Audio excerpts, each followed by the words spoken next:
Hey guys, just a reminder, my online course is Birth Story Academy, and you can enroll in it at birthstory.com. It's taught by me. You can be in your jammies. It's online. It's pre-recorded, and it has a ton of freebies and downloads. It's everything that you need to prepare for your hospital birth. So hope to see you in Birth Story Academy. I've got Mary with me here today, and we're doing a podcast on the NICU, and it's just so timely because I'm an emotional disaster working with one of my clients. She went into preterm labor and it ended up in the NICU at 27 weeks, and it was super unexpected. And as a birth worker, I've just been learning so much on this journey. And so I brought Mary on to teach us all about the NICU, and here she is, and I want her to introduce herself here in the intro before we get started into the actual recording of the podcast. Hi, everybody. My name is Mary Farrelly. I'm a certified NICU nurse, a nurse educator, a doula, and a mom of two. And I am the owner of the NICU Translator, where I help to translate the complicated world of the NICU in a way that gives families more empowered education that can decrease the overwhelm of the NICU and hopefully bring more joy to a NICU experience. I work both with families one-on-one as a post-NICU support doula in a virtual role, so you can work with me one-on-one to help build a transition to home plan that gives you the ability to care for your baby with confidence and empowered knowledge. And then I also have a free online community for families that have experienced the NICU called Life After NICU, where we have monthly support chats with experts, we have live Q&A sessions, and then a community forum where you can ask questions from other NICU families who have lived the experience. Here's how you can find me. I'm on Instagram at the NICU Translator. My website is thenicuTranslator.com, or you can shoot me an email at hello@thenicuTranslator.com. Okay, so you guys, we already recorded this episode. Full disclosure, it was amazing. I really hope that you learn a lot. Like, don't be afraid of this episode. Dig into this episode. 1 in 10 go to the NICU stay, you guys. So it may be you, but it may also just be a friend or a family member, or if you're a doula, it may be one of your clients. Like, the content in this podcast is really important. And I just really wanted everyone to have the opportunity to know that there are NICU doulas that are virtual, like Mary, that you can hire if you find this to be your story. You can also take her courses. You can also join her online community, and be in community is so important. So stick with us. This is a great episode, and thanks for being here.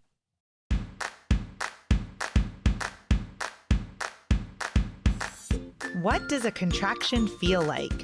How do I know if I'm in labor? And what does a day of labor look like? Wait, is this normal? Hey, I'm Heidi. My best friends call me Hides. I'm a certified birth doula, host of this podcast, and author of Birth Story, an interactive pregnancy guidebook. I have supported hundreds of women through their labor and deliveries, and I believe every one of them, and you, deserves a microphone and a stage. So here we are. Listen each week to get answers to these tough questions. Birth Story, where we talk about pregnancy, labor, deliveries, where we tell our stories and share our feelings. And of course, chat about our favorite baby products and motherhood. And because I'm passionate about birth outcomes, you will hear from some of the top experts in labor and delivery. Whether you are pregnant, trying desperately to get pregnant, or you just love a good birth story, I hope you will stick around and be part of this Birth Story family. Thank you for listening to Birth Story. My goal is you will walk away from each episode with a clear picture of how labor and delivery might go, and that you will feel empowered by the end of your pregnancy to speak up, plan, and prepare for the birth you want, no matter what that looks like. Hi, Mary Farrelly. Welcome to the Birth Story podcast. Hi, I'm so happy to be here. I am excited to talk about the NICU, and Mary is the owner of the company NICU Translator, and that's her social media. You guys can find her on Instagram or TikTok as NICU. That's NICU, you guys, Neonatal Intensive Care Unit, if you don't know what that stands for, and then Translator. So thank you so much for being here. We're excited to learn about the NICU and how to prepare and support families as best as we can. Sounds great. So tell me a little bit about your background, Mary. Like, how in the world did you get into having a company around translating or explaining the NICU experience to birth workers and families? Sure. So, as many people that come into birth work and working with families, there's kind of like a meandering path to get there. My first degree, I was pre-law and I minored in Italian. Not super relevant for what my current work is, but I decided to go back to nursing school to become a nurse midwife initially. I really wanted to work with families in the birthing space, but I graduated and the hospital I wanted to work with only had a NICU position available. And I was like, I guess I'll do it for a year and then transfer. And that was 12 years ago. So I got into the NICU and just loved the relationships that I can build with families and seeing the work that babies do to overcome the hurdles that they're set forth with is just incredible. So I worked in level 4 NICUs for the past 12 years. And then about 5 years ago, I transitioned into a nurse educator role for my unit and really focused on training new nurses who come into the NICU without any real NICU training on how to understand the basics of caring for these fragile infants and their families. And then I had my second daughter about 2 years ago and had a really severe bout of postpartum depression. And I just felt so kind of lost in my purpose and jaded and frustrated with all the red tape of working within a large healthcare system. And I kind of had this epiphany moment of being like, if this is so hard for me with a well baby that did not need a NICU stay, having a background in healthcare and taking care of newborns, how impossible must this be for NICU families, especially during that transition from the NICU to home? So I started the NICU Translator both as an educational platform to help kind of demystify the NICU because it's really its own language and its own world. And then also I work as I call myself a post NICU doula to help families transition from the NICU to home. So going from 24/7 nursing care and continuous support and then kind of being cut off cold turkey and sent home. So I work with families one-on-one in that capacity too. So I'm also a trained doula. I did birth doula training in nursing school, and then I just retook it this past year. So I kind of wear many, many hats. So But I work many with hats. families before, during, and after the NICU experience. Oh my goodness, you do wear so many hats, Mary, and I think it's wonderful. I also love a good story where someone takes something really hard and turns it into a positive to help other people. So bravo for what you're doing. So we're going to dig in a little bit to the NICU because I've been a birth doula here in North Carolina for 21 years. And often the NICU journeys for my clients are not expected. But I do know that we have the expected NICU journey. Then we have the unexpected NICU journey. And so I want to talk about both of those on the podcast today. So let's start with the expected NICU journey. And as a NICU nurse for 12 years, tell me about some of the things or the diagnoses that you would see where parents would, or people that are giving birth would be anticipating that the baby would be going into the NICU. Sure. So typically, as if in traditional prenatal care, families are often getting the option to do genetic screening in the first trimester and then the anatomy scan around 20 weeks. So oftentimes different things that pop up on those testing may kind of trigger for a family that they may need or will likely need a NICU stay. Some of the more common diagnoses are really the most common one that I see, especially working in a level 4 NICU, which is the highest level of acuity, is congenital heart disease. So there's many different levels of different types of structural things that can kind of be a little bit off in a baby as they're developing in utero.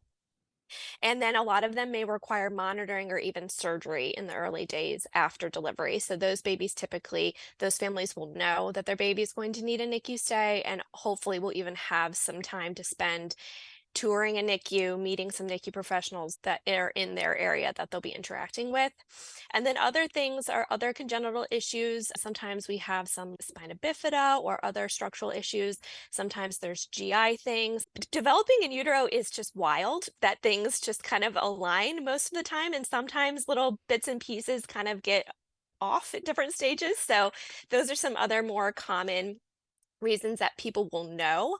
Also, sometimes we'll see families that are higher risk for preterm labor, depending on maybe they had a previous preterm birth or they have some type of cervix kind of insufficiency or structural issues that maybe put them in a higher risk, or they maybe even have quote threatened preterm labor, so their body may have been having some of those early contractions. So sometimes those families are often kind of knowing that maybe they're not going to go full term and that the NICU stay will be in their birth story. Yeah. So if someone does get news about genetics or Mhm. structural anomalies or, a reason where the maternal fetal medicine providers are like, likely your baby is not going to go home with you 24 or 48 hours after delivery and is going to need to have a second home here with us in the NICU. The first thing that you mentioned was level 4. Can you Mhm. describe the difference between the levels of NICU? Yes, absolutely. I feel like that this is something that every pregnant person should have a basic understanding of and specific to their area. So there's 4 levels of NICU. Level 1 is basically just a traditional nursery. So if the baby is born and maybe needs a little bit of extra monitoring, or there's something going on with their breathing, or they're worried about an infection, there's usually every hospital with a labor and delivery has the capacity to at least monitor a baby temporarily. But if they only have a level 1 NICU and the baby needs additional support, they're going to be transferred to either a level 2, 3, or 4 NICU. Level 2 is known as the special care nursery. Those typically are also associated with like more of a community-based hospital, and they can typically do what we call like feeder growers. So they're babies that are maybe born a little bit early, 34, 35, 36 weeks, that just need support with learning how to eat and maybe staying warm, but don't really need any help with breathing issues. And then the next level up is level 3. So that's a traditional NICU. So those they can resuscitate and care for babies typically as low as 23-ish weeks. Oftentimes, they'll still be able to do basic surgeries. They'll have like the capacity to do different levels of respiratory support and IV access and things like that.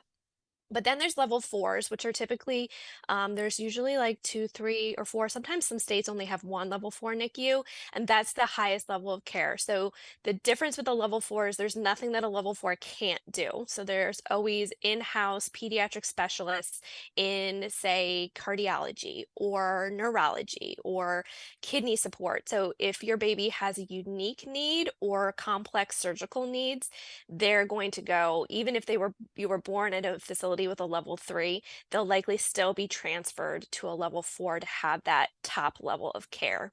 And those typically are also teaching hospitals, so they might be associated with a college or a university. So it's helpful when you're doing like your birth planning and prep just to know in the back of your head what the different levels of NICU are in your community. Because the biggest shock that I see for families sometimes with those unexpected, and I know we're going to talk about them, is that their baby's going to be transferred somewhere that they are not. So they might say, oh, on the website it says my hospital has a NICU, but it might just be a level 2. And if their baby's having respiratory distress or needing more monitoring, they're going to be transferred to a facility that you might not be at recovering from your own birth experience. So just knowing like the pattern in your area can be really empowering. So it's not something that really catches you off guard. Yeah, I think this is super important, even as a birth worker in my city in Charlotte, North Carolina, because I attend births at all of the hospitals. Not, we have 2 level 4 NICU facilities that are competing health institutions here in the city, but then their branches that are kind of like in the suburbs don't have level 4s, but they Mhm. have everything from level 1 to level 2 to level 3. So it's really important as birth workers too that we are educating our clients experience in advance if they haven't done that research themselves. Is it fair to say that with a known issue, most of those families would be transferring care to a level 3 or a level 4 facility in advance? Yes, typically your OB or whoever you're seeking care from will transfer your own prenatal care. Sometimes you may be able to keep the same like prenatal care, but you'll see the other facility like regularly for updates. But also, even if we have, like, say, a birthing person went into labor and they live maybe 2 hours away from a level 2, if they're early enough, we'll try to get them to the level 4 hospital to be able to deliver so they don't have to be separated from their baby. So sometimes we'll have like a maternal transfer to have the baby be transferred still in utero so that they don't have that separation issue. But yes, typically they are already going to have their care transferred to a different type of facility. It's also important for each person who's giving birth to ask the place where they're giving birth, at what gestational age can I show up at your hospital? Because Yes. you said 23 weeks at level 3, Mhm. but we have some level 3 NICUs here that will not take anyone before 27 weeks. So if you present with preterm labor at 26 weeks, 6 days, they're going to transfer you to one of the level 4 NICUs. So also just knowing the hospital's kind of cutoff, like, oh, if my water Mhm. breaks and I'm 25 weeks, where do I go? Because it may Yes. not be the place you were intending to give birth. You may need to go somewhere else. I think that's So, a great point. And the other piece here that kind of fits into that is in the past like 5-ish years since I've been a NICU nurse, we are now resuscitating infants as young as 22 weeks. But there's specialized centers of care that will do that. And there are not many across the country. It's growing for sure. But if you are put in that position, which I hope no one is, and you want all care done, you should take the moment to send yourself to a level 4 NICU because you're going to get the best possible outcome in that moment. And time is everything with a early preterm infant, micro can preemie. you talk to me about, as a level 4 NICU nurse for 12 years, what, in your experience, and this can be an opinion or it can be fact, what viability is? What It's a gestation? great question. I would say that we have had some pretty incredible outcomes with infants as young as 22 weeks and 0. Every day inside the uterus is a better statistical outcome. There are different algorithms that a neonatologist can put the birthing person's data into, like in terms of gestational age and other health concerns, and it has the water been broken and things like that. And it kind of produces this statistical risk of what the long-term outcomes are for that infant. Those 22 weekers, they're not all able to sustain life on outside in the real world, but there are major advances that have been made even within the past couple of years that make the long-term outcomes really incredible. Babies are impossible to predict. Like, we can give these numbers to families, but the truth is we don't know. Like, each infant they tell their own story, and sometimes they surprise us in incredible ways, and other times it can be really devastating. But it's lovely to know kind of what feels right for you and your family. So sometimes if you do, this is, getting a little darker, but if you do decide to resuscitate a much younger gestational infant, you need to be prepared for the possibility that your infant will have long-term medical issues. And it's just thinking about how that fits in with your family and your overall beliefs and values. And we just kind of follow the lead for each family and how that fits in with what works for them, because it's not our baby, it's their baby. Yeah. So, Mary, you don't know this about me, but I have a child with cerebral palsy who is full term. And so I'm really passionate about talking about things like this. What gestational age do you see where it is possible that the baby may grow and not have any further diagnoses like cerebral palsy or vision or need any types of surgeries? Like, where do you see that gestational age in the NICU where it seems like not only is the baby viable, but the Hmm. baby's full long quality of life seems to be that the same of a healthy full term baby? So as you said, the risk of at any gestational age, we just don't know either what was happening in utero or different like there's so many factors to create a long-term outcome. So there's no way to say like that if XYZ happens that your baby's going to have no long-term issues. Like it can happen at any point, it can happen during delivery.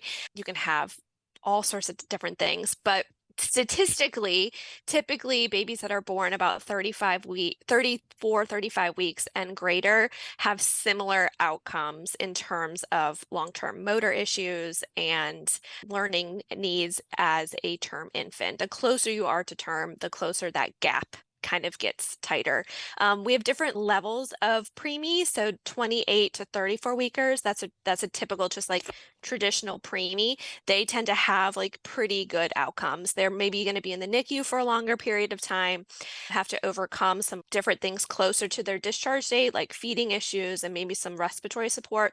But their trajectory eventually kind of levels out closer to age 2. And then younger than that, so really the 22 weeks to 26 weeks are called micro preemies. They're the ones that tend to have much more complicated courses. And then that 26, 27, 28 weekers, they're somewhere in between there. And you can go, I don't have the website with me, but there's a place that you can go on and see all these statistics for yourself. The Vermont Oxford Network is a place where all the level 4 NICUs put their data together and their outcomes, and they change year to year because we just get better at neonatal care. So what's true today might not be true tomorrow, but it's the overall outcome and trajectory has just massively improved even since I became a NICU nurse. But there's no way to truly predict, even based on gestational age, what that baby's clinical course is going to look like. Are they going to have issues with their heart? Are they going to have issues with their gut or their lungs or an infection? There's just so many different layers to the onion of a NICU experience that lead to their overall picture. Yeah. Well, I am the eternal optimist. So when I hear you talk about all of these things, my heart just says, like, hold hope. Just hold hope, because we never know truly what the outcome is going to be. Like, your baby is an individual, not always a statistic. So like, never lose that hope and never lose that faith. Now, I know we're going to get into your company and NICU Translator and some of the courses that you have, but I also wanted to let the audience know that in the show notes, I have collected some resources from like March of Dimes specifically. And there's the Superhero Project and then Project NICU. And I found some other resources outside of Mary and NICU Translator. So I will put all of those resources in the show notes for everyone too. Everything from like making a NICU plan, which Mary and I are going to talk about in a minute. So we have these parents that are going on this journey, and you may be one of them listening to the podcast today. You may have just had your anatomy scan and found out that like your baby has a fetal anomaly, like a congenital heart defect that's going to require surgery. And you get, in my opinion, a great opportunity to start preparing for that.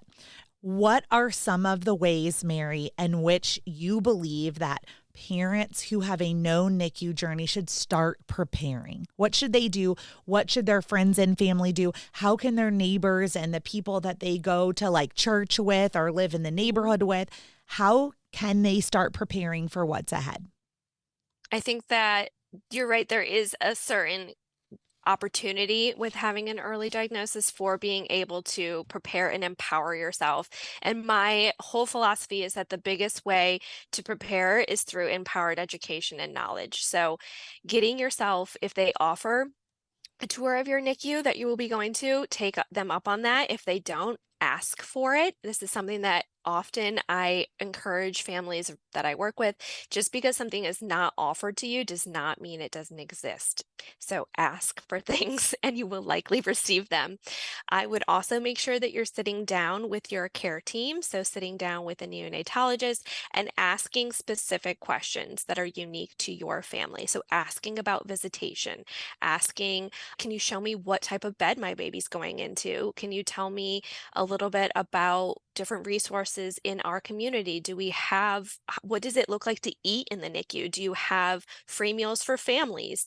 Do you have a cafeteria? Do I have to pay for parking? Can I stay locally? If you are someone who's coming from a faraway area going to a more level 4, I would ask to speak to a NICU social worker prenatally, because they have the pulse on on how to deal with the logistics of your stay. So lodging, transportation, things like that, and just not having to figure that out in the heat of the moment and be like, okay, we're going to stay here. This is how we're going to eat. This is what we're going to do for childcare if we have other children. This is what I would really like to do with my partner. If you have the opportunity to speak about how you want to maybe like divide and conquer NICU stay can be really empowering also, especially if you're anticipating a longer stay. So And if who you have does other kids at home. yes. Who's going to take care of our other kids? Who's going to walk the dog? Who's going to make sure that I am having a physical, positive postpartum recovery? What does that look like? That is often the first thing that NICU families forget about. They don't even feel like they gave birth because all they can focus on is the health and wellness of their baby. And so their own health typically deteriorates or can deteriorate quickly. I see NICU families have to be readmitted all the time because they just didn't give themselves space to heal either. So And they having didn't it, drink. Like no, yeah, I have literally had clients be readmitted for dehydration because they passed out because yes. they're forgetting to like even eat and drink to take care of themselves. And they're maybe focusing on even pumping milk and they're Hmm. just dehydrating themselves, you All know? the time. And I'll Yes. say, did you drink? They don't even remember if they've eaten anything that day. No. And it's hard because if you're delivering in a hospital, your postpartum nurse is often helping you facilitate postpartum recovery while you're inpatient. But oftentimes NICU families are in the NICU, so they're not even getting access to that care.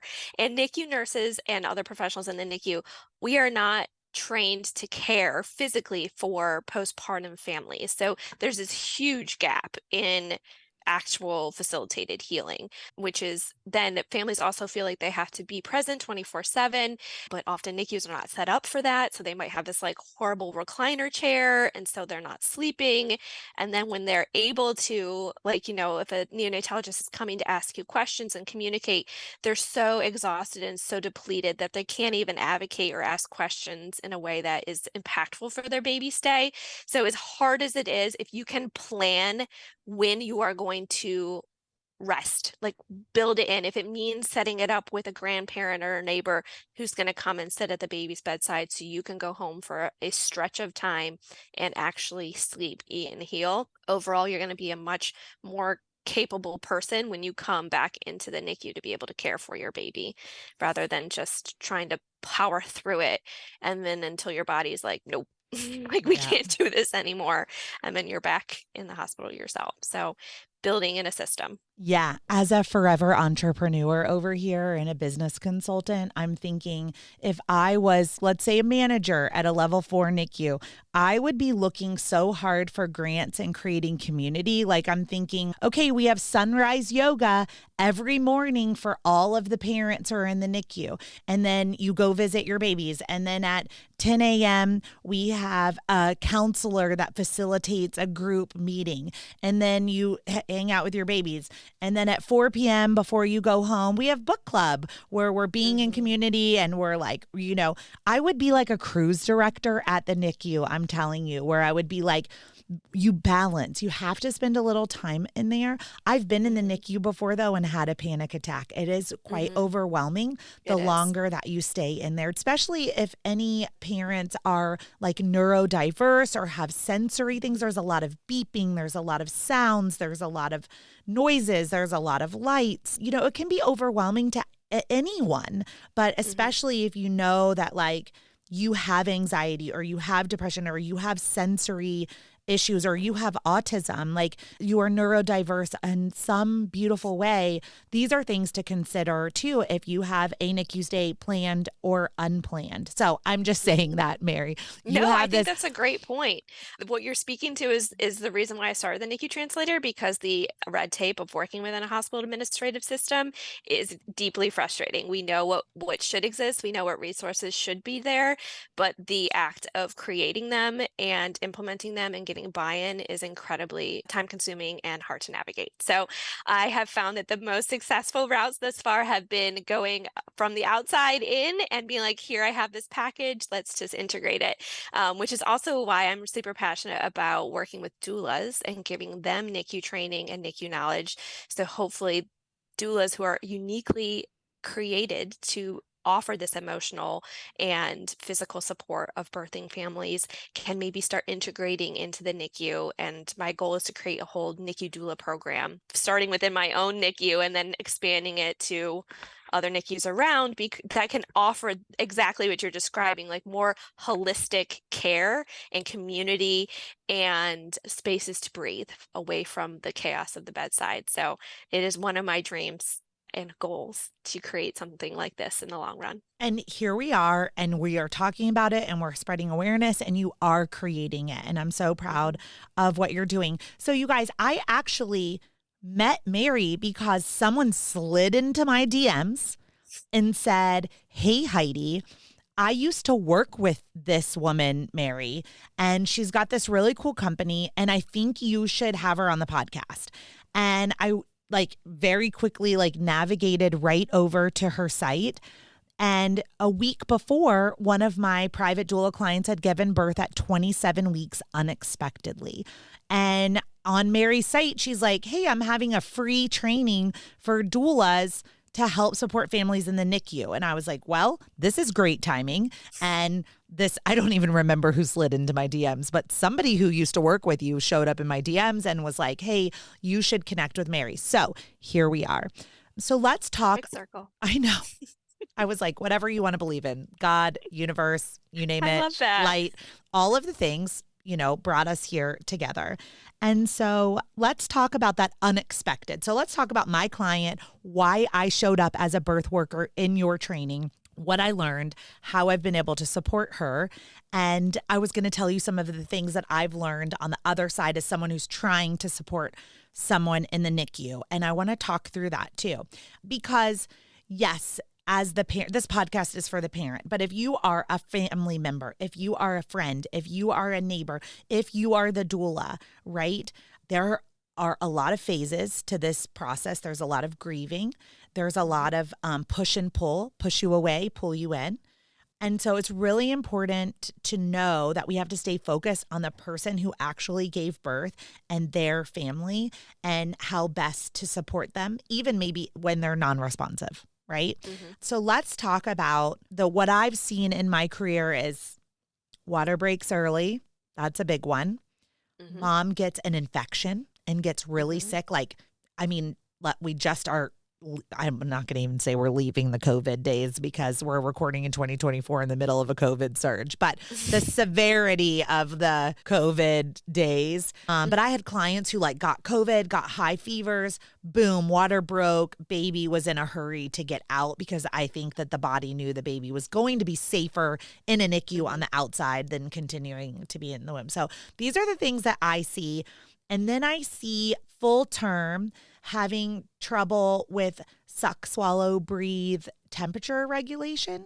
And so we see some shorter NICU stays there. And then the hardest one for me, I think, is the unexpected full-term diagnosis, like my own child who has cerebral palsy, or some who have this, it's called a tracheal esophageal fistula. For some reason, I've had 10 clients that have had babies. I was like, I only know what this TEF is because there's been so many of them in my 1,100 births that I've attended. I just have this higher percentage, I think, of TEF. And the moms kind of shown in their pregnancies with polyhydramniosis, just high amniotic fluid, but nothing was really seen on the ultrasounds, or Down syndrome diagnosis at delivery. Those are my experiences, Mary. What are other reasons that you're seeing? Oh, meconium aspiration, that's a big one. I'd say that's the number one. But what are you seeing or have you seen at, the unexpected? Why are people going home 24 hours after they give birth without their baby when they weren't expecting that? Yeah, that's a great question. I think a good place to start is just the statistics around that. So typically in the United States, within the past year, it's 1 in 10 babies born will need a NICU stay. So it is way more common than people think it is, and is another reason why I think it is so important to even talk about the basics prenatally, because it's estimated that roughly 70 to 80% of NICU stays are not expected. So that is a lot of babies and families that are navigating the NICU, never having thought it will happen to them. And also, I'm seeing that oftentimes, especially in 2024, we're having social media and this culture of kind of like a perfect birth. So if I prepare, if I take all the right courses, I do all the right things, I'm going to completely eliminate my risk of having a NICU stay. And yes, those things decrease it dramatically, like making sure that you have, great care and proper nutrition and all those things. But being born is hard. The fact that a baby goes from being inside a belly where literally everything is on cruise control. They don't have to eat food, they don't have to breathe on their own. They're just kind of cruising to in a snap of an instant, they're out in the real world and needing to do literally everything for themselves. So just sometimes it is that transition from in utero to life in the real world where babies struggle. So that's often one of the most common reasons in the NICU is respiratory distress syndrome. So just having a harder time breathing. Sometimes they're breathing too fast, sometimes they're breathing too hard, they're not able to maintain their oxygen levels, and they just need a little bit of time and some respiratory support for their lungs to kind of wake up and turn on. We also often, as you said, see infections. So sometimes they can happen prenatally. Sometimes the families maybe don't even know that that was happening, or it can happen during the delivery process where the baby will come out and need either continuous monitoring or antiviral or antibiotic treatment to make sure that they're safe and healing. Another more common reason, especially for a lower acuity NICU, is jaundice. So sometimes babies, depending on, all babies have jaundice. That's just, they all have some level of it. But depending on the baby's type of delivery, their gestational age, and the maternal blood type and the baby's blood type, there can be a higher risk of really high jaundice levels. So sometimes these are the babies that also go home for a day or two and then have to come back into the NICU to have like more intensive phototherapy treatment. And then, as you said, even though there's genetic testing and ultrasounds and we can catch a lot of things prenatally, a lot of them are not able to be seen on an ultrasound. So sometimes at delivery, it's clear that there's something else maybe going on with baby that requires more continuous monitoring or even sometimes surgical intervention. Like you said, the TE fistulas. And it's interesting you said that they tend to come in clusters. Even in the NICU, we won't have one for several months, and then all of a sudden we'll have like 3 or 4 deliver, which I don't think there's any actual evidence to that, but they typically is a diagnosis that sometimes comes together. And then sometimes things can just happen in delivery. So more difficult extraction, shoulder dystocia, other things that happen with the placenta, those like more like emergency type scenarios that can happen during labor and delivery. Most of those babies will need to come to the NICU for monitoring and sometimes more treatment. But oftentimes it is just knowing that there is so much trust in your body, which is amazing and beautiful. But sometimes, just like I need to wear glasses because my eyes are not working as they're supposed to, sometimes babies and families just need extra levels of support to help a body do what it's designed to do and transition to the next level so that then the baby can go home and be cared for and get through the NICU experience and to the other side. Yeah. So there's part of this, you guys, where like Mary and I hear you, right? Like you're listening to this podcast and you're about to turn it off because you're like, my anxiety is already so high and this is scaring the shit out of me.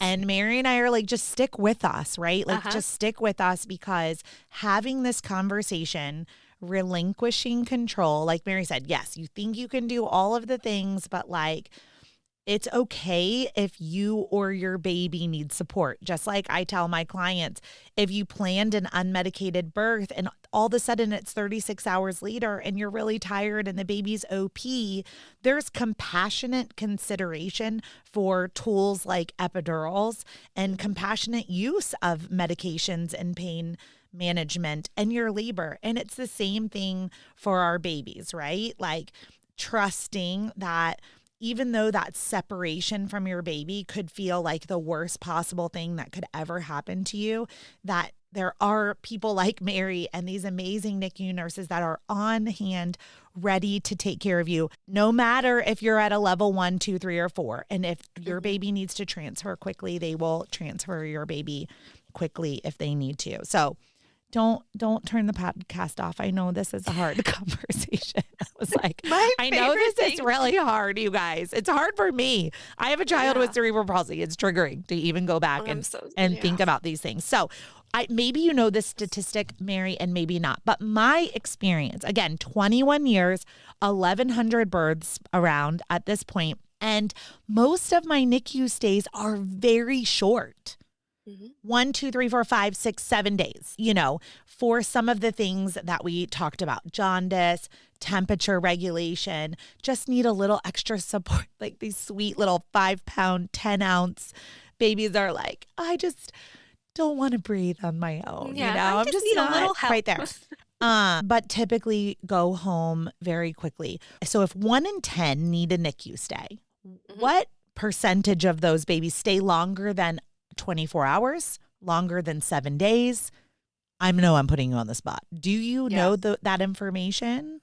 I don't have that exact number. The statistic that I do have is that the average length of stay for all NICU stays in the United States is about 13 days. Okay. But that is tricky because that is an average, right? It's not like the median and the mode and all those numbers that we learned in But that tells math class. me, But yeah, but that does tell me right away 13 mhm, days is such a small period of time.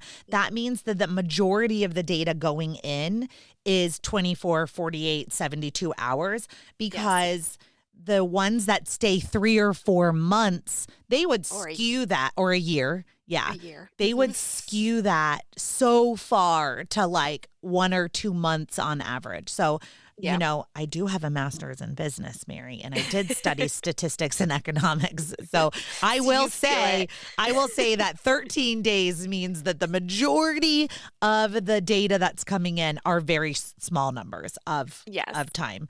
So what A I want, preterm infant, you can typically expect to stay to their due date. So roughly, give or take. But a term infant entering, those babies I typically see 24 to hours to a week, depending okay. on what their diagnosis is. This makes me so happy because my client who was due at the end of September, who gave birth at 27 weeks at the beginning of July, we're coming upon her estimated due date. And I'm very hopeful that her daughter is going to be able to come home soon because it's been a long journey. So let's talk about the similar advice. Mhm. A lot of it's going to be identical, you guys, for how to support somebody. But what do you see are the main differences with the unexpected short-term or long-term stay versus the expected, and how we need to be caring for the families? That's a great question. I feel like because the NICU is typically not spoken about prenatally unless it's an expected stay, which I don't think that's exactly the right answer, but it is typically you're making those same decisions that another family maybe had months to decide on. You're making them in a matter of hours or days. So you're deciding how you're going to care for yourself. You're deciding who's going to take care of the other children and who's going to feed you. So it's just like you need to, or a family support system ideally will need to rally the troops quickly. And so that typically means having families step up to care for other parts of basically like care for that family's life in a way so they can focus on their baby in the NICU and not worried about the rest of the world happening. They can stay in their bubble. And the other thing is that oftentimes support systems will feel like, okay, we got through the NICU stay and now the baby's home, so everything's fine now. And oftentimes that is when things feel real for families and something that maybe a non-NICU family would have felt right after delivery in those early postpartum days. A NICU family is going to have been in fight or flight for that whole time and never had that a moment to like take a breath and realize what happened to them or what they've gone through. And so oftentimes it's those weeks to early months home where their support system has dried up. They don't have the same people in place, and all of a sudden everything that was they had like the NICU team and they had all these people helping them, it's kind of gone. So remembering that that is not the cutoff point for support. That is should actually be where support really like hones in and starts. So if a NICU family can come home to a clean house and a stocked freezer and they're dog walked and they have a plan for having target delivery every week or so that they don't have to think about, like what a gift that would be just to have life taken care of so they can focus on the rest of their care. But in terms of learning, the biggest thing I feel like is owning your experience and knowing that you are as much of a part of the care team for your NICU baby as a doctor or a nurse or nurse practitioner, whoever is the medical team caring for your baby, you are at the same level of expertise. Like, you know your baby, you know your family, you're there 24/7. As a nurse, I work 12-hour shifts. You should be stepping out for care. You should be there 24/7, but you know the story, you know every detail. And so speak up, ask really detailed questions, write them down beforehand, because oftentimes the NICU will have rounds once a day. So all the team will come to your bedside and tell about what the plan is for the next 12 to 24 hours. And they'll might be like, "Do you have any questions?" And then the moment I see families be like, "No, I'm fine." And then maybe in 10 minutes, they're like, "Nope, I have all this whole list of things to ask." So having kind of laying the ground that this is your space, this is your baby, maybe nesting in the space a little bit, bringing in some things that feel like home, so it feels a little bit less sterile, can really kind of help change the narrative from this like overwhelm and lack of autonomy to like, yes, there's a ton of grief with the NICU stay. And I say that to every family, like, I'm so sorry that you're here. Like, no one wants to be in the NICU. Like, you want to be able to have that baby on your chest and then take them home and have all these moments that you dreamt of maybe when you found out that you were pregnant. So there's total grief, and that is okay. You don't have to be grateful all the time. You can be sad too, Yeah. and On that's that okay. note, do you find that the hospital systems that have level 4 NICUs, do they offer counseling or therapy support to families, or is that something that they would have to seek on their own? Every health system is different. In a perfect world, there would be one on staff. I have never worked in a NICU where there's been a clinical support person on staff. Oftentimes, the social worker is doing the basics of doing some maybe light postpartum screening and then giving a list of resources, but oftentimes it is the family seeking support. Some NICUs do a better job of this, but it is hard to navigate that for sure. There are post-COVID healthcare, there's limited. Everything shifted during COVID, and everything is kind of starting to get back a little bit more to where it was, but oftentimes it is still the family seeking support. So I also often, if with every pregnant person in my life, whether they're going to have a NICU stay or not, I say like every person should have a doula. They should know who their pelvic floor therapist is going to be, and they should know who their therapist is going to be. Because even if you have the perfect birth and you're feeling really great mentally, it is still a massive shift in your life. And just to have a therapist to talk to prenatally who can follow you postpartum, that would be also like an amazing gift. As you mentioned, Project NICU, one thing that they do is they connect with BetterHelp, and they often offer a free month of therapy for every NICU family. And then they offer a discounted rate going forward, because I know cost can be a barrier, which is really unfortunate, but they do offer a free month for every single NICU family. Just go on their website. It's a super easy form to fill out, and then they connect you with a therapist in your area. Yeah, this is a great opportunity for me to shout out to a local company here, Mom League. They're getting ready to franchise. They're going to be on the podcast here soon. But at Mom League, they actually have mental health therapists that facilitate mom groups weekly. And so they're and I'm in North Carolina. They're in multiple cities around North Carolina, including the one that I'm in, Charlotte. And you're in a small group setting with maybe 10 or 12 other families that have given birth in the last 12 weeks with all different stories. And then you stay together for 8 to 12 week sessions. And each week you hang out with these other families and you have conversations that are facilitated by a mental health counselor. And so if you are listening to this podcast in the future and there is a Mom League franchise that is opened in your city, then I highly recommend, whether it's a NICU family or a full-term family where the babies come home with you, to look into communities, postpartum groups. You know, it doesn't have to be that specific company, but what does your community offer as far as getting together? In my own company, Birth Story Boutique, which is my local doula agency here, every 2 weeks we do a Zoom meetup and we have a topic. And then we also have a postpartum book club where we just did Scary Mom, or Good Moms Have Scary Moms. Listen to me. Good Moms Have Scary Thoughts. Scary moms have scary Because thoughts scary too. moms have scary thoughts. No, good moms have scary thoughts. So I think it really is important to like build your community. And I think the NICU can be so isolating. So Mhm. how can you build community? I mean, I'm thinking I didn't have a NICU baby, but I'm thinking I would be going up to every other mom in there being like, hi, do you want to be friends? Hi, do you want to be friends? Mhm. Can I have your cell phone number?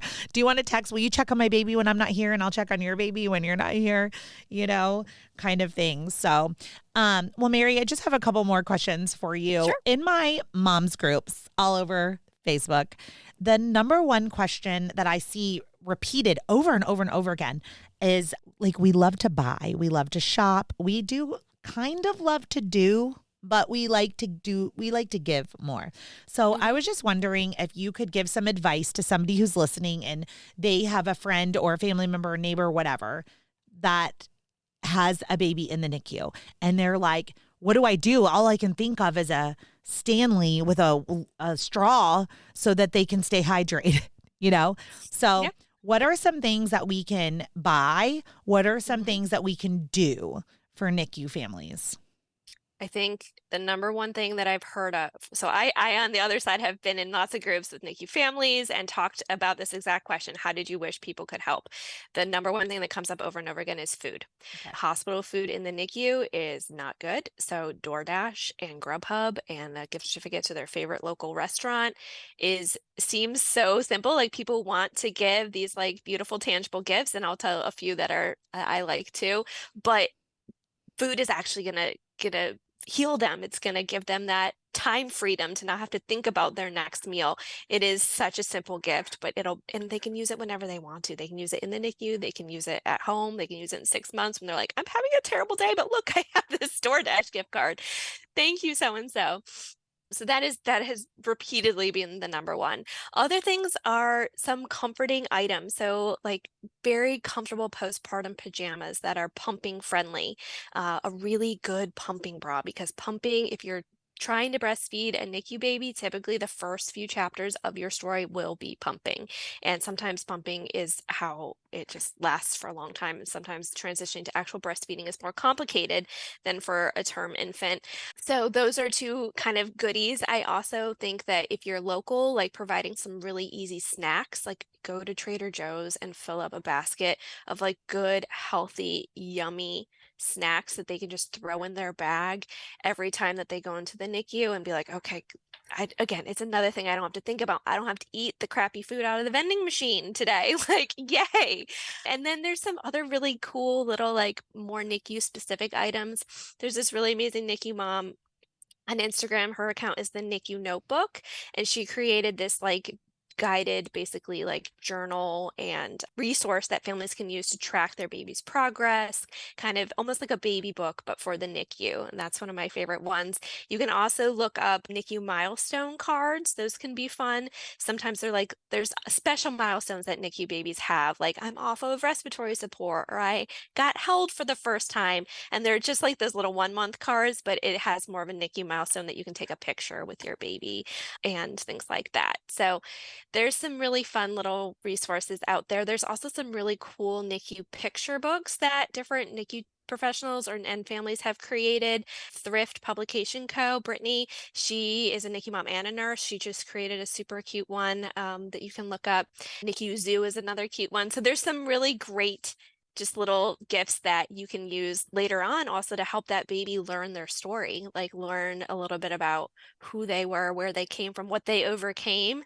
Because I find that that also, even though the NICU is incredibly hard in the moment, the transformation and the version of a parent that comes out of the NICU is just incredible. Like they've seen their hardest thing, they've lived their nightmare, and they come out on the other side of it just so powerful and excited to really kind of pay it forward and bring their NICU, people who are living the NICU now, bring them up with them. So it is a really, it's a community I don't wish on anybody, but the NICU community is tight. It is really strong, and everyone is really here to support each other and their babies through the Yeah. experience.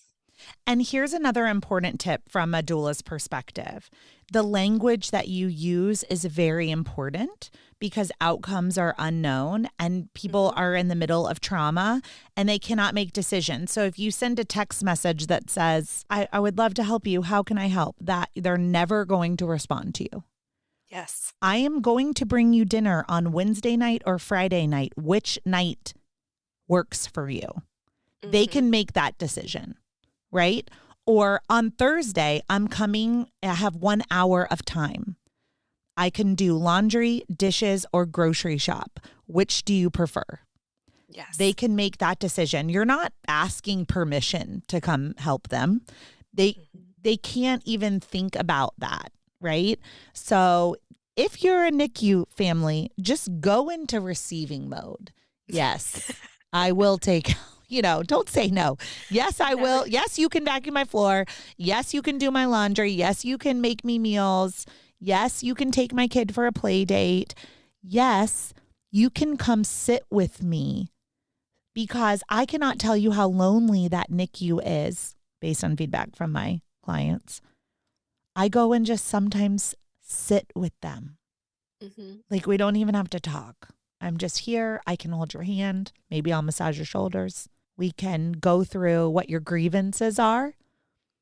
Sometimes as a doula, I go and advocate to the nurse manager because they didn't like the way that a particular nurse handled their communication or handled the baby. And so we want everything to be sunshine and rainbows.